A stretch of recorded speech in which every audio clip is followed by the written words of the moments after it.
Hey everybody, Edo here, and this is Kingdoms by Reiner Knizia and published by Fantasy Flight Games. Now I want to take a break from reviewing his stuff, because I've reviewed so many, but I played it again recently, and it's just so good that I wanted to let everyone know about it. It's a little bit older of a game.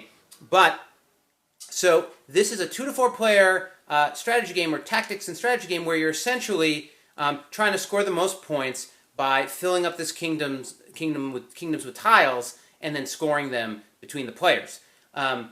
Before I get into the game quickly, I have to say, awesome components, really great art, fantastic quality pieces, the castles as well.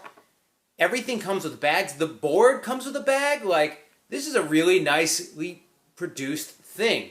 But so in the game, on your turn, you have a very few things you can do, but it builds up. Everyone starts with a hidden tile, and then essentially, on your turn, you may play a tile to the board. You can play your hidden tile instead, so that you have some decision there, or you can play a castle. And a tile and a castle cannot be on top of each other. They represent different squares. So there are only 3 types of tiles. There's blue scoring tiles that give you positive points. There's red, which give you negative points, and then there are some magic tiles which do different things like make gold worth more, give you more points. They add a multiplier. They make it so only green counts. They make it so only blue counts. So they change the dynamics of the board. Now, as you're playing, you may also place a castle.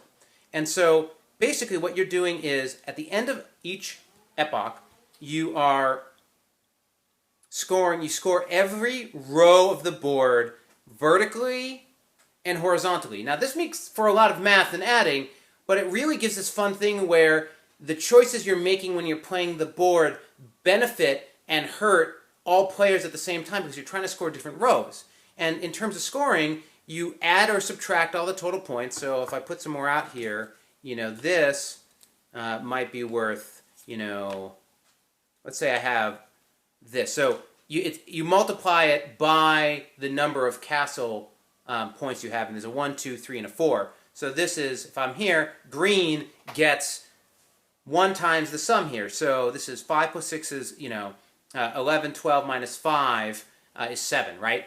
So I get 7 points. Now, if over the course of the game, instead of it coming like this, the board was laid out a little differently, I might be in a position where, and I'm not going to lay out all the pieces, but let's just put out a couple more, where I could get negative points, where this is 4 minus 5 is negative 1, minus 2 is negative 3. So I'd get negative 3 points. If I had a 2-prong castle here, I'd get negative 6 points. So the board plays really interesting as you're laying out the tiles.